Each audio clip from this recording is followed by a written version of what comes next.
이제 문재인 대통령이 이제 선거 기간에 든든한 대통령, 더 준비된 그렇게 좀 슬로건을 했잖아요. 사람들이 그 의미를 그때까지는 잘 몰랐을 거예요. 근데 딱 입성하시니까 거기 박근혜 씨는 옛날에 거기 살기만 했지 거기서 국가 운영은 안 해봤잖아요. 우리 문재인 대통령은 거기 5년간 여민관에 근무하면서 요즘 텔레비전에 나오는 이 모든 풍경이 그때 하던 그대로 하시는 거거든요. 다 하던 건데 지금 와서 왜 새로운 것처럼 보일까? 이상하죠? 예. 그 원래 여민관에 근무하던 참모들이 새벽에 7시에 출근해, 7시도 전에 출근해서 하루 종일 시달리다가 점심밥 먹고 잠시 한숨 돌리기 위해서 커피 들고 다니면서 자기들끼리 마시고 그랬거든요. 그거를 대통령 되셔가지고 하니까 좀 이게 새로워 보이는 거지 사실 별거 아니잖아요. 다 정상적인 거잖아요, 그게. 그러니까 아주 지극히 상식적이고 정상적인 것이 우선 정말 상상할 수 없었던 일인 것처럼 보이는 이 상황으로 미루어서 틀림없이 지난 시기 한동안 대한민국이 비정상이었다. 그런 걸 새삼 확인하게 되고 지금 국회에 법 개정한 거 하나도 없죠? 새 정부 출범하고 아무것도 없어요. 법 개정한 거. 제도 변경한 것도 없죠. 딱 대통령 한 사람 바뀌었는데 정말 많은 게 바뀌죠. 그래서 지난 5년 전 선거 때 구호가 그 얘기였어요. 사람이 먼저다. 그 맞나 모르겠는데. 우리는 보통 제도의 중요성을 강조하지만 똑같은 제도에서도 사람이 바뀌니까 이렇게 달라질 수 있다는 걸 우리가 지금 경험하고 있는 거예요. 노무현 대통령 때는 사실은 김대중 대통령 이어서 집권을 하셨기 때문에 이런 점이 도드라져 보이기가 어려웠어요. 근데 지금은 이명박 박근혜 10년을 겪고 상식적인 그런 행동과 말과 생각을 하는 분이 대통령이 되니까 이렇게 확 다르게 보이는 거다. 저는 그렇게 생각합니다. 이게 이제 시작이라고 보고요. 문재인 대통령은 노무현 대통령 친구잖아요. 옛날에도 친구 대통령 있었죠. 전두환 친구 노태우 대통령. 함께 목숨 걸고 쿠데타를 하는 사람들. 근데 이거는 함께 목숨 걸고 인권운동을 했던 분이 두 분이 예전 그 동영상들 많이 보셨을 텐데 대통령께서 후보 시절에 저보고 대통령 감이 되냐 자꾸 물으시는데 제가 감 됩니다. 왜? 문재인 친구거든요. 예, 그렇게 말씀하셨던 동영상 다 보셨을 겁니다. 노무현 대통령이 그렇게 말씀하신 거에는 충분한 이유가 있었죠. 지금 이제 그 뭐 때문이었는지를 우리가 이제 대통령이 되시고 나서 저 사람이 어떤 사람인가를 이제 알아가는 과정이라고 저는 생각합니다. 저는 많은 어려움이 앞으로 닥치고 여러 가지 불운도 겹칠 수 있고 또 장애물도 나타나고 그렇게 하겠지만 그 문재인 대통령님은 옛날 변호사 시절에 우리 노 대통령님이 막 길바닥에 들어눕고 막 사방 최루탄 쏘는 데 다니고 그렇게 막 싸우고 다니실 때 차분하게 사무실을 지키면서 모든 일들 다 처리했던 분 아닙니까? 그죠? 그렇게 평정한 그런 분위기에서 5년간 해나가실 것으로 기대하고 또는 저는 그렇게 믿습니다. 아마 대통령님이 친구가 노무현 친구 문재인이 아니고 문재인 친구 노무현이다 이렇게 말씀하셨던 그분이 대통령 되신 거 보고 되게 좋아하실 거라고 생각합니다.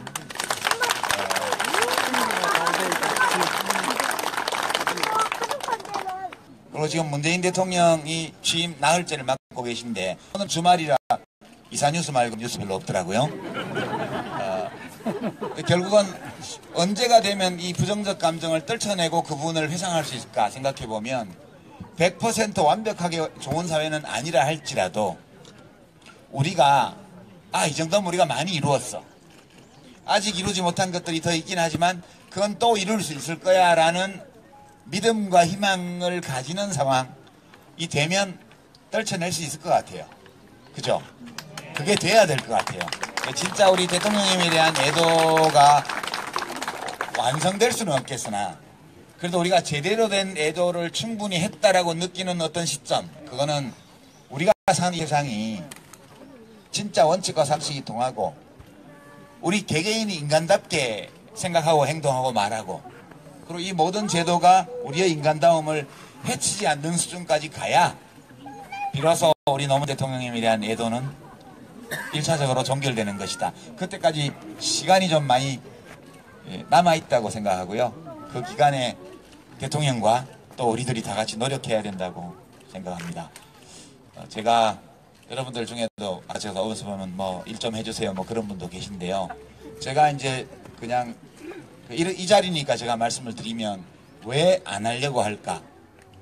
그리고 문재인 대통령은 저를 안 부르실 거예요. 왜냐하면 제가 왜 안 하려고 하는지를 아시기 때문에요. 그러니까 제가 지금 이 마음속에 그런 그리움이나 희망 이런 긍정적인 감정과 함께 여전히 제 마음속에서는 원망이나 미움 같은 부정적 감정이 있어요. 제가 생각해 볼 때.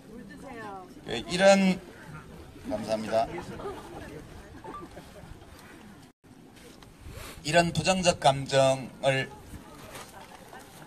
잘 다스리지 못하는 상태에서 국가의 강제 권력, 공권력을 다루는 자리로 가게 되면 그게 저도 행복하지 않고 다른 사람도 행복하게 해주기 어렵고 또 문재인 대통령이 좋은 정치를 펴는데도 도움이 안 될 거다라고 저는 생각했습니다. 그래서 문재인 대통령을 후보 시절이나 그 전부터 제가 뵈면 매번 제가 놀라던 게 그거예요. 그분의 마음속에도 그런 부정적 감정이 있는지 없는지는 모르겠으나 적어도 제가 대하면서 대화하고 같이 이렇게 지내면서 느끼기에는 그분 마음속에 그런 부정적 감정이 있다는 걸 느낄 수가 없어요. 느껴지지가 않아요. 감지가 안 돼요. 그래서 이거는 아예 그런 게 없거나 또는 있기는 있지만 그것을 완벽하게 통제할 수 있는 능력, 내면적인 능력을 가지고 있거나 그럴 때에만 남들이 못 느끼게 할 수 있는 거거든요. 저는 아직도 까칠까칠하고 뾰족뾰족해요. 말을 하다 보면 저도 모르게 그런 감정의 조각들이 튀어나가고 사람들이 그걸 감지해요.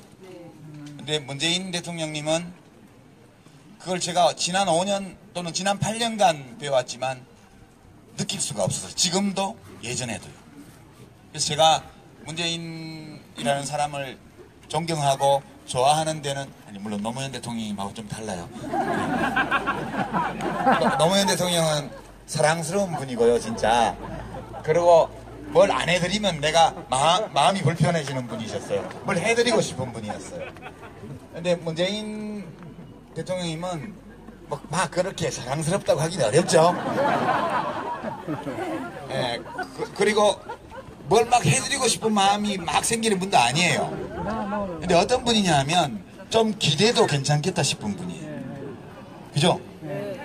아니, 노무현 대통령님은 지지자를 굉장히 고달프게 만드는 지도자셨어요. 뭐 우리가 좀 기대해야 되는데 맨날 마음 쓰고 안타까워하고 뭐 보태드려야 되는데 막 안달복달하고 이런 지도자셨잖아요. 근데 왜 그랬을까 하면 사랑스러우니까. 근데 문재인 대통령님은 사랑스럽다는 표현은 잘 안 어울려. 그건 정숙 씨한테만 그런 거고. 그죠? 정숙 씨한테만 그런 거고 우리가 보기에는 좀 무뚝뚝하고 그 말도 맛깔나게 못하시고 애정 표현도 별로 없는 분이고 그런 분인데 왠지 내가 어려울 때 좀 기대도 될 것 같은 느낌이 드는 분이세요. 그런 지도자가 더 낫죠. 지지자 입장에는. 그죠? 지금 딱 보내놓으니까 혼자 살아서 자시잖아요. 지금 뭐 보태드릴 게 있어요? 없잖아요. 그래서 잘 뽑았다 그렇게 생각하고요. 국회에서 법 하나 만든 게 없어요. 지금 3일 동안 만들기는 시간이 너무 짧았죠. 근데 많은 것이 바뀌잖아요. 그러니까 인천국제공항에 6,000명 비정규직에 앞으로 3,500명 더 뽑으면 10,000명인데 그걸 다 정규직으로 만들겠다고 공항공사 사장님이 그러셨는데 왜 그랬겠어요?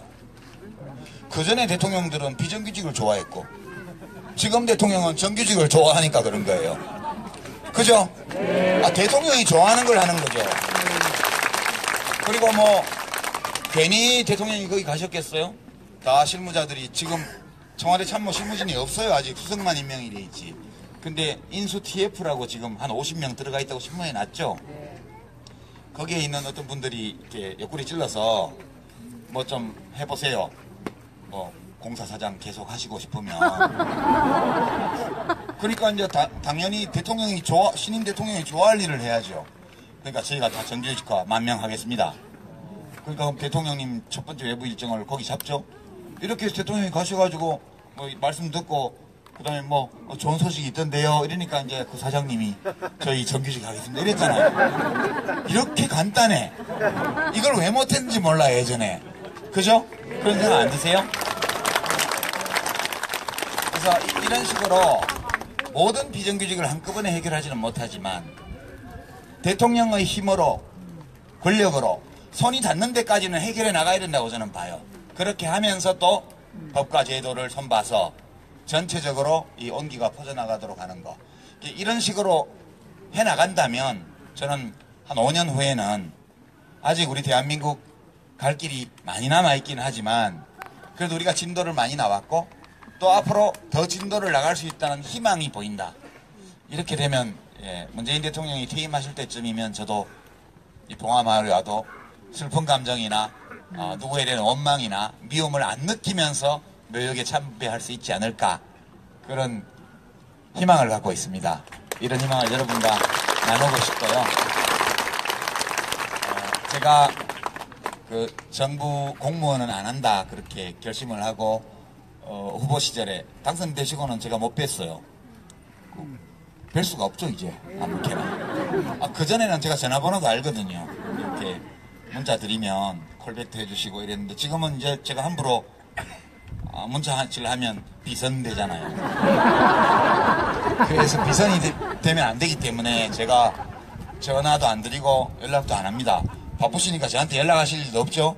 예, 그런데 제가 그래도 뭐 잘되게 힘은 보태드려야 되지 않나 그런 생각이 들어서 정부에는 저 말고도 일을 잘할 수 있는 분들이 많아요. 그게 사람을 안 써서 그렇지 그전에 대통령들이 대한민국이 5천만이 넘는 국민이 있고 그중에는 각 분야에서 믿음을 가지고 좋은 의지를 가지고 국민들을 위해서 봉사하려는 의지와 능력을 가진 분들이 많아요.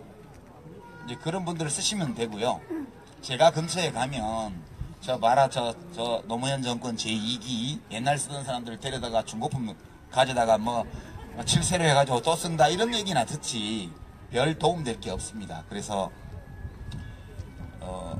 문재인 대통령께서도 제가 어떤 상태인지 잘 아세요. 그래서 여러분이 아무리 뭐 국민 추천 받을지 모르지만 암만 추천해도 저 안 부르실 거예요. 그러니까 괜히 추천하지 마시라고요. 그렇게 하시고 저는 그러면 뭘 할 거냐라고 말할 때 제 지금 평당원이잖아요. 정의당에 좀 마음이 넓어졌으면 좋겠어요. 저는 진보 정당이 내가 하고 싶은 정치 말고요. 많은 사람들이 원하는 정치요. 그거를 하면 좋을 거라고 저는 생각을 해요. 근데 지금 이제 방송 설정을 언제까지 할지 모르지만 매주 하여튼 정리정돈을 거기서 해야 되잖아요. 매주 정리정돈을 해야 되고 또 다른 기회들도 좀 있고 이야기를 할 수 있는 또 책도 쓰고 이렇게 하는데 참여정부 당시에 제가 마음이 많이 아팠던 게 기자실 대못질 사건 그 원인 제공자가 저거든요. 그 무슨 저출산 대책 관련해서 그 산모 어린이 뭐 등등 이런 의료비 보장이나 이런 것과 관련해서 계획을 잘 잡아서 대통령께 이제 보고 드려서 결재를 받고 예산을 기획예산처에 얘기해서 예산을 뒷받침받기로 하고 그리고 발표를 했는데 보도가 전부 다 하나같이 재원 대책 없는 장비전 사진 그렇게 보도가 났어요. 모든 언론에. 대통령께서 그때 베트남 출장인가 어디 갔다 오셨는데 갔다 오셔갖고 보니까 내가 청와대 관저에서 보고받으면서 관저에 조그마한 회의실이 있었거든요. 관저 회의실에서 보고를 받으면서 되게 좋다고 이거 근데 좀 일찍 했으면 좋았을 걸 이라고 아쉬워했던 정책들이고 좋은 대책도 다 해줬는데 어떻게 기사가 하나같이 나갔냐. 이거는 기자들끼리 담합해 갖고 쓰는 거 아니냐. 그래가지고 기자실을 다 없애고 브리핑룸으로 바꾸는 그런 조처를 하게 된 거예요. 그래서 기자분들이 저한테 항의하러 왔어요. 그때 청와대에는 대통령이 안 만나주니까 복지부 기자실의 직원들이 기자들이 저한테 한 10분이 몰려오셔가지고 저한테 막 따지더라고요. 그래서 제가 죄송하게 이랬다고 뭐 얘기를 했는데, 그때 그 5년 동안에 제가 느낀 게 참 아쉬운 게 그거였어요. 지금도 이제 보수 정당들이나 보수 언론들은 지금 취임한 지 3일밖에 안 됐으니까 뭐 아직은 그럴 여유가 없지만, 좀 있으면 이제 정말 달을 가리키는데 손가락이 더럽다 이런 식의 그를 할 거예요. 그 이념적인 이유 때문에, 또는 뭐 자기들 마음에 안 들어서, 또는 자기들의 이익에 손해가 된다고 생각해서 할 가능성이 많아요. 제가 뭐 100% 한다라고는 말을 안 드릴게요. 할 가능성이 높아요. 근데 또 소위 진보 언론이라는 데들도 다 지식인들이잖아요. 진보 쪽은 언론인이 지식인 그 정체성을 많이 가지고 있어요. 진리의 수호자, 정의의 수호자. 그러다 보니까 잘한 거는 얘기를 하면 어용이 되기 때문에, 어용이라는 비난을 받기 때문에 못한 것만 골라서 보도를 하게 돼 있습니다. 그건 누가 나빠서 그런 게 아니고요. 그게 언론의 생리예요. 이게 잘한 거를 얘기하는 순간 니네 친정부 신문이지, 어용 신문이야, 이렇게 비난받으면 그걸 부끄럽게 생각하기 때문에 칭찬해주는 기사는 안 쓰게 돼 있어요. 좋은 일에 대한 기사는 안 쓰게 돼 있어요. 그거 하나 쓰면 나쁜 거, 잘못한 거, 비판할 거를 99개 쓰게 돼 있습니다. 그러면 정부와 대통령과 이 모든 사람들이 아무도 지지해주는 사람이 없는 그런 정부처럼 돼버리게 돼 있어요. 저절로. 저는 참여정부 5년 내내 그런 길을 걸었다고 생각하고요. 제가 뭐 어떤 신문에서는 뭐 언론은 어용이 될 수 없다는 식의 칼럼을 써서 제가 한 말을 좀 이렇게 비판하는 그런 칼럼도 봤는데, 어용 언론 되라고 제가 한 적 없습니다. 그런 거 바라지 않아요. 그 바란다고 될 것 같지도 않기 때문에. 근데 우리가 언론을 원망하고만 있을 수는 없지 않습니까? 생리가 그런 걸요. 어떻게 합니까? 우리가 이렇게 해줬으면 해서 바란다고 해서 그게 바뀌는 게 아니잖아요. 그분들은 자기들 판단에 따라 움직이는 거예요. 제가 뭐길래 언론 보고 어용해달라고 요구를 하겠습니까? 그런 거 아니고요. 제가 그렇게 하겠다는 거예요. 제가 개인적으로요. 어떤 신문사, 경향신문이나 한겨레신문 보고 그거 해달라고 제가 말씀드린 적도 없고, 그런 게 되리라고 기대도 안 하고 그걸 원하지도 않아요. 그분들은 스스로 그 신문을 운영하시니까 스스로 생각해보고 하는 만큼 하시면 돼요. 근데 저는 제 맘대로 할 수 있잖아요. 그렇지. 나는 난데, 내 건데. 파이팅! 내가 내 맘대로 하면 되지. 제가 그렇게 하겠다는 거지, 모두 다 그렇게 해달라는 얘기는 아니에요. 그죠? 맞아요. 거기 뭐 잘못이 있습니까? 없어요. 그렇잖아요. 인생 자기가 사는 건데 제가 그렇게 살겠다고요.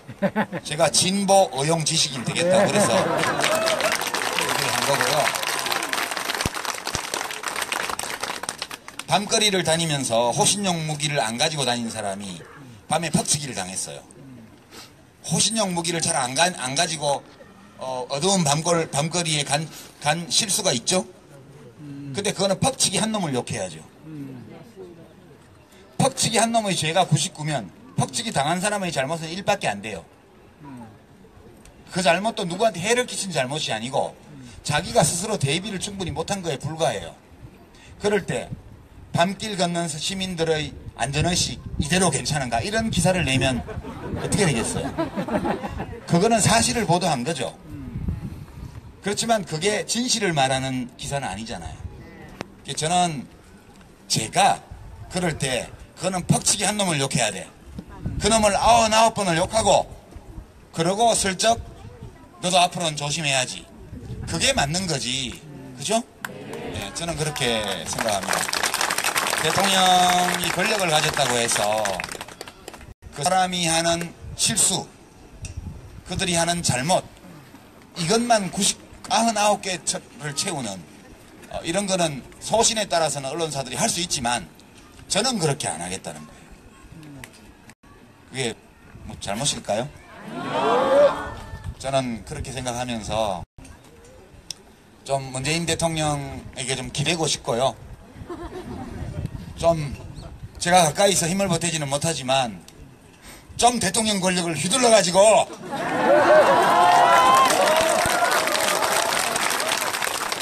지금 3일 동안은 잘하신 것 같아요.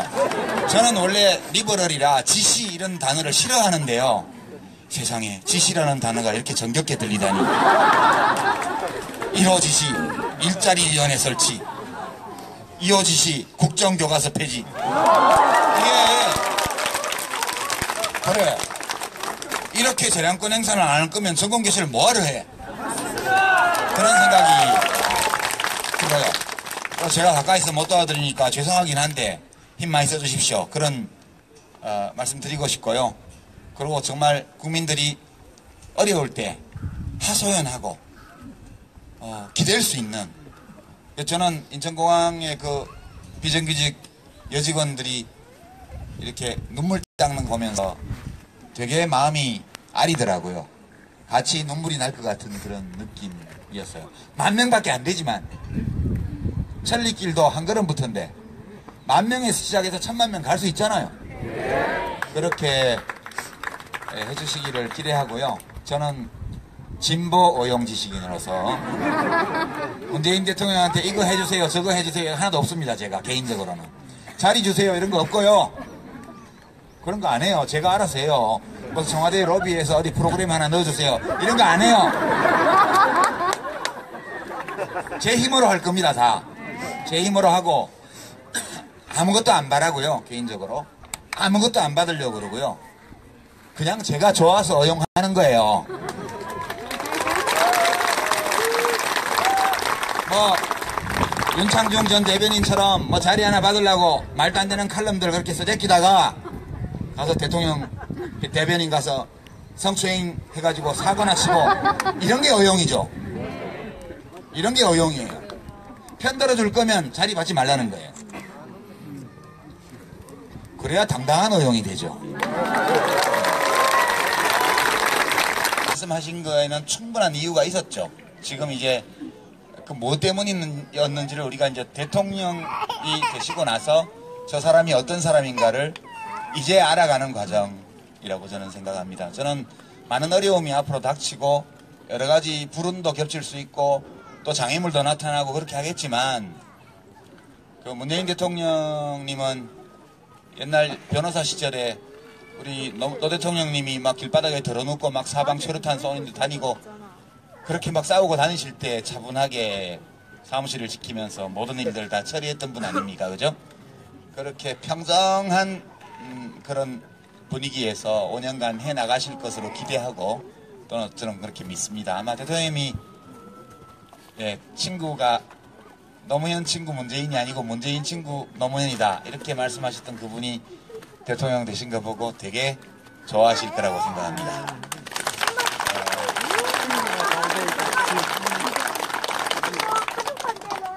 그리고 지금 문재인 대통령이 취임 나흘째를 맡고 계신데 오늘 주말이라 이사뉴스 말고 뉴스 별로 없더라고요. 결국은 언제가 되면 이 부정적 감정을 떨쳐내고 그분을 회상할 수 있을까 생각해보면 100% 완벽하게 좋은 사회는 아니라 할지라도 우리가 이 정도면 우리가 많이 이루었어. 아직 이루지 못한 것들이 더 있긴 하지만 그건 또 이룰 수 있을 거야 라는 믿음과 희망을 가지는 상황이 되면 떨쳐낼 수 있을 것 같아요. 그죠? 그게 돼야 될 것 같아요. 진짜 우리 대통령님에 대한 애도가 완성될 수는 없겠으나 그래도 우리가 제대로 된 애도를 충분히 했다라고 느끼는 어떤 시점, 그거는 우리가 사는 세상이 진짜 원칙과 상식이 통하고 우리 개개인이 인간답게 생각하고 행동하고 말하고 그리고 이 모든 제도가 우리의 인간다움을 해치지 않는 수준까지 가야 비로소 우리 노무현 대통령님에 대한 애도는 1차적으로 종결되는 것이다. 그때까지 시간이 좀 많이 남아있다고 생각하고요. 그 기간에 대통령과 또 또 우리들이 다 같이 노력해야 된다고 생각합니다. 제가 여러분들 중에도 제가 어디서 보면 뭐 일 좀 해주세요 뭐 그런 분도 계신데요. 제가 이제 그냥 이 자리니까 제가 말씀을 드리면 왜 안 하려고 할까? 그리고 문재인 대통령은 저를 안 부르실 거예요. 왜냐하면 제가 왜 안 하려고 하는지를 아시기 때문에요. 그러니까 제가 지금 이 마음속에 그런 그리움이나 희망 이런 긍정적인 감정과 함께 여전히 제 마음속에서는 원망이나 미움 같은 부정적 감정이 있어요. 제가 생각해 볼 때. 새 정부 출범하고 아무것도 없어요. 법 개정한 거. 제도 변경한 것도 없죠. 딱 대통령 한 사람 바뀌었는데 정말 많은 게 바뀌죠. 그래서 지난 5년 전 선거 때 구호가 그 얘기였어요. 사람이 먼저다. 그 맞나 모르겠는데. 우리는 보통 제도의 중요성을 강조하지만 똑같은 제도에서도 사람이 바뀌니까 이렇게 달라질 수 있다는 걸 우리가 지금 경험하고 있는 거예요. 노무현 대통령 때는 사실은 김대중 대통령 이어서 집권을 하셨기 때문에 이런 점이 도드라져 보이기가 어려웠어요. 근데 지금은 이명박 박근혜 10년을 겪고 상식적인 그런 행동과 말과 생각을 하는 분이 대통령이니까 이렇게 확 다르게 보이는 거다. 저는 그렇게 생각합니다. 이게 이제 시작이라고 보고요.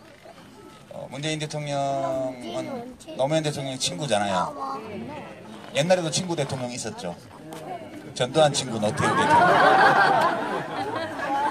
함께 목숨 걸고 쿠데타를 하는 사람들. 근데 이번은 함께 목숨 걸고 인권운동을 했던 분이 두 분이 예전 그 동영상들 많이 보셨을 텐데 대통령께서 후보 시절에 저보고 대통령 깜이 되냐 자꾸 물으시는데 제가 깜 됩니다. 왜? 문재인 친구거든요. 예, 그렇게 말씀하셨던 동영상 다 보셨을 겁니다. 노무현 대통령이 그렇게 이제 문재인 대통령이 이제 선거 기간에 든든한 대통령, 더 준비된 그렇게 좀 술러냈잖아요. 사람들이 그 의미를 그때까지는 잘 몰랐을 거예요.